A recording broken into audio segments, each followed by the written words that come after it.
like a Hellcat.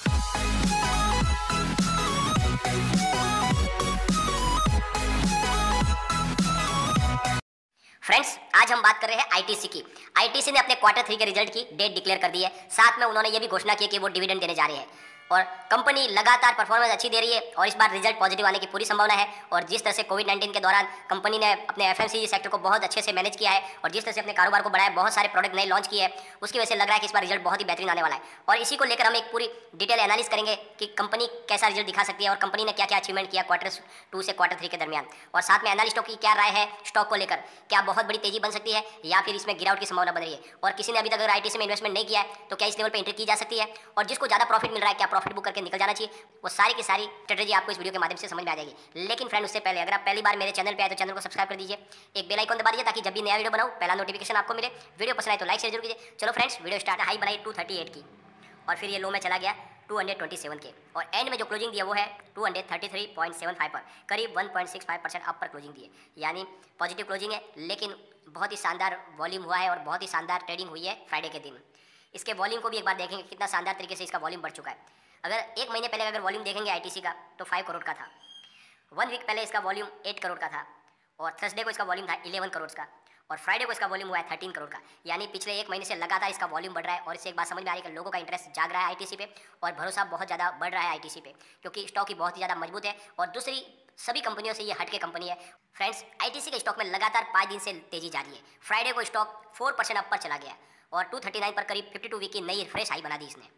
5 trading session में stock करीब 18% बढ़ चुका है। बजट के अंदर एफएमसीजी सेक्टर के लिए कोई भी नई घोषणा नहीं की गई, इस वजह से कंज्यूमर सेक्टर के जो भी स्टॉक है उनमें तेजी नहीं बनी है। लेकिन उसके बावजूद भी आईटीसी के स्टॉक में शानदार तेजी बन रही है और इसके पीछे वजह बनी है कंपनी का कारोबार। फ्राइडे को आईटीसी ने दोनों एक्सचेंज को जानकारी दी है कि आने वाली 11 फरवरी को कंपनी की बोर्ड मीटिंग रखी गई है और इस बोर्ड मीटिंग के दौरान क्वार्टर 3 के रिजल्ट की घोषणा की जाएगी और साथ में फाइनेंशियल ईयर 2020 और 21 के लिए डिविडेंड की घोषणा भी की जाएगी। फ्रेंड्स, एनालिस्टों का कहना है कि अर्थव्यवस्था में सुधार की रफ्तार आगे और बनी रहेगी और साथ में सरकार ने बजट में कोविड-19 के भरपाई के लिए जैसे अनुमान लगाया जा रहा था कि सिगरेट के बिजनेस पर अतिरिक्त टैक्स लगा सकती है सरकार, लेकिन ऐसा नहीं हुआ और इसलिए इसका पॉजिटिव इफेक्ट पड़ा है सिगरेट के बिजनेस पर। और सिगरेट पर कोई भी अतिरिक्त शुल्क नहीं लगने से इस बिजनेस को नया जीवन दान मिला है कि पिछले करीब 40 जीएसटी मीटिंगों के दौरान भी सिगरेट के टैक्स में कोई भी बदलाव नहीं किया गया, यानी जो पुराने जो इसके ऊपर दर लगी हुई है वही दर से इसका भुगतान जीएसटी का किया जा रहा है और इसी वजह से सिगरेट बिजनेस में कंपनी को लगातार प्रॉफिट मिल रही है। अभी आईटीसी का सिगरेट बिजनेस बिल्कुल सही ट्रैक पर है और अनुमान लगाया जा रहा है कि आने वाले समय में कंपनी का सिगरेट बिजनेस और भी ज़्यादा ग्रोथ करेगा। कंपनी के क्वार्टर 2 के दरमियान एफएमसीजी सेक्टर में भी जबरदस्त ग्रोथ देखी गई है। कंपनी के 75% पोर्टफोलियो में जिसमें फूड्स, हेल्थ केयर और हाइजीन प्रोडक्ट है, उन्होंने ईयर ऑन ईयर बेसिस पर 25% की वृद्धि की गई है। यानी इस दरमियान कंपनी ने जो उनके जो एफएमसीजी सेक्टर के प्रोडक्ट है, हेल्थ केयर प्रोडक्ट है, हाइजीन प्रोडक्ट है, उनमें 25% की वृद्धि देखी गई है बिजनेस के अंदर। और कंपनी ने क्वार्टर 2 से क्वार्टर 3 के दरमियान करीब 70 नए प्रोडक्ट लॉन्च किए, जिसमें लॉकडाउन के दौरान बहुत सारे पैकेज्ड फूड की भारी डिमांड रही है और साथ में सिगरेट बिजनेस में भी अपनी लीडरशिप आईटीसी ने बनाई है और उसने और जो इसका सिगरेट का बिजनेस है वो उसको नई ऊंचाई पर लेकर जाने के लिए तैयार है। और कंपनी की सबसे बड़ी बात क्वार्टर 2 से क्वार्टर 3 के दरमियान यानी लॉकडाउन के दरमियान कंपनी ने अपने एफएमसीजी सेक्टर पर बहुत ज़्यादा ध्यान दिया और बहुत सारे नए प्रोडक्ट लॉन्च किए और इसकी वजह से उनके कारोबार में बहुत ज़्यादा तेजी देखी गई है और जिससे लग रहा है कि आने वाला क्वार्टर 3 का रिजल्ट क्वार्टर 2 से भी दमदार रहेगा। और ऐसा कहना है एचडीएफसी सिक्योरिटीज़ का और साथ में आईसीआईसी सिक्योरिटीज़ का। तो इस तरह से बड़े बड़े एनालिस्ट चाहते हैं कि इसमें आपको इन्वेस्टमेंट करना चाहिए, बहुत ही शानदार स्टॉक है। और इसी को लेकर आज का संदीप के संदीप सब्रवाल का कहना है कि बहुत सारे लोग आईटीसी के स्टॉक को हर लेवल पर खरीदते हैं क्योंकि इस कंपनी के कारोबार को कोई समझ नहीं सकता, इसके रिजल्ट इस कंपनी के फंडामेंटल को पूरी तरह से सामने रख ही नहीं पाते।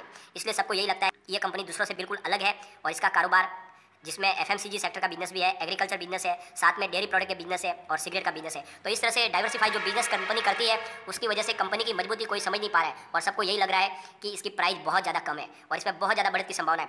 तो इसलिए इस स्टॉक में इन्वेस्टमेंट करना चाहिए और जिस तरह से आने वाले समय में अब तेजी इसमें बन चुकी है, जिस तरह फ्रेंड्स सबसे बड़ी बात सारे सेक्टर जब बढ़ रहे थे उसी समय आईटीसी लगातार गिरा था, इस वजह से सेंसेक्स बहुत ऊपर चला गया, लेकिन ये स्टॉक अभी भी अंडर वैल्यू है और यहाँ से इसकी बढ़त की बहुत ज़्यादा संभावना बन रही है। तो आपको इस लेवल पर भी आईटीसी में इन्वेस्टमेंट कर लेना चाहिए, बहुत ज़्यादा प्रॉफिट मिल सकता है। फिलहाल अगर आप इसका पिवट लेवल देखें कितनी तेजी शॉर्ट टर्म के हिसाब से देखें तो इसकी तेजी कितनी बन सकती है या क्या गिरावट बन सकती है। तो अगर इसका पिवट लेवल चेक करें, अगर यहाँ से गिरावट होती है तो जिसका पहला सपोर्ट है वो है 228 का। स्टॉक अगर उससे भी नीचे गिरेगा तो जाएगा 221 तक और वहाँ से भी अगर स्टॉक नीचे जाता है तो फिर जाएगा 216 तक। तो ये गिरावट में अभी 216 तक जा सकता है। अगर यहाँ से तेजी बनती है तो कहाँ तक स्टॉक जा सकता है, तो जो पहला टारगेट है वो है 239 का। स्टॉक अगर उससे भी ऊपर जाएगा तो फिर जाएगा 245 तक और उससे भी अगर आगे स्टॉक दौड़ेगा तो फिर जाएगा 251 तक। तो ये अब शॉर्ट टर्म में बहुत जल्द अगर ये तेजी में 251 के आसपास जा सकता है। फ्रेंड्स, अगर आप आईटीसी को शॉर्ट टर्म के लिए लेना चाहते हो तो आपको स्टॉप लॉस लगा के लेना चाहिए। आपको करंट प्राइस से खरीदना चाहिए इसको, लेकिन 218 का आपको स्टॉप लॉस लगाना चाहिए। अगर उससे नीचे स्टॉक जाएगा तो फिर इसमें थोड़ी गिरावट की संभावना बन रही है, वहाँ से स्टॉक कमजोर हो सकता है। तो आप 218 के स्टॉप लॉस के साथ खरीदे। बहुत जल्द इसका 250 का टारगेट है जो आप शॉर्ट टर्म में आपको मिल जाएगा। और अगर आप इसको मिड टर्म के लिए होल्ड करते हो तो आपको 2 से 4 महीने इसको होल्ड करना होगा। या आपको 290 तक जाता हुआ दिखाई देगा, तो आप इसको चाहे तो मिड टर्म के लिए भी होल्ड कर सकते हैं। और 1 ईयर टारगेट इसका 350 का है, जो आराम से आपको देखने को मिलेगा। और अगर आप इसको और लंबे से अगर स्टॉक को रखना चाहते हो, जिस तरह से फ्रेंड्स आप एफडी इन्वेस्टमेंट करते हो बैंक में या पोस्ट ऑफिस में आरडी में इन्वेस्टमेंट करते हो, तो 7-8 साल के लिए आप समय देते हो, इसी तरह से एक आईटीसी ऐसा स्टॉक है जिसको आप 2 से 3 साल दे दीजिए, ये आपको मालामाल कर सकता है। मुझे इस स्टॉक पे पूरा भरोसा है और आने वाले समय में ये कमाल दिखा सकता है। तो आपको आईटीसी में इन्वेस्टमेंट करना ही चाहिए। मैं हमेशा रिकमेंड करता हूँ 3 से 4 शेयर आपको अपने पोर्टफोलियो में रखने चाहिए। अगर आप अपना मजबूत एक पोर्टफोलियो बना रहे हो तो उसमें आपको आईटीसी को रखना चाहिए, टाटा मोटर्स को लेना चाहिए, एसबीआई को लेना चाहिए और साथ में रिलायंस इंडस्ट्रीज को लेना चाहिए। अगर आप ये 4 शेयर अगर आप लॉन्ग टर्म के लिए होल्ड करके रख लेते हो तो आपको मालामाल बनने से कोई नहीं रोक पाएगा। अगर हम इसके कम्युनिटी सेंटीमेंट की बात करेंगे तो 88% बाई की कॉल है, 2% सेल की कॉल है और 10% होल्ड की कॉल है। तो 88 और 10 को जोड़ेंगे तो करीब 98% लोग इसको लेना पसंद कर रहे हैं। आप देख लो, पब्लिक का पूरा सेंटीमेंट अब स्टॉक के साथ में है, यानी लोग चाहते हैं आईटीसी में खरीदारी करना, और इसी वजह से आईटीसी के स्टॉक में गिरावट नहीं होगी, एक तरफा इसमें तेजी चलेगी। और जिस तरह से आने वाली 11 फरवरी को उसका रिजल्ट डिक्लेयर किया जाएगा तो उसके बाद इसमें और तेजी बनेगी। और सबसे बड़ी बात, आईटीसी में अगर स्टॉक में आप इन्वेस्टमेंट करते हो तो आपको बाजार का प्रॉफिट तो मिलता ही है, लेकिन साथ में बहुत अच्छा आपको डिविडेंड भी मिलता है। और इसीलिए आपको इस कंपनी में इन्वेस्टमेंट करना चाहिए। आपका सेफ साइड इन्वेस्टमेंट है, साथ में आपको डिविडेंड का भी फायदा मिलता है। लेकिन फ्रेंड्स, कोई भी इन्वेस्टमेंट करने से पहले अपने फाइनेंशियल एडवाइजर से एक बार ले लें या अपना खुद का रिसर्च करें, क्योंकि मैंने वीडियो आपके एजुकेशनल पर्पज के लिए ही बनाया। वीडियो पसंद आए तो लाइक शेयर जरूर कीजिए और चैनल को सब्सक्राइब कर दीजिए। थैंक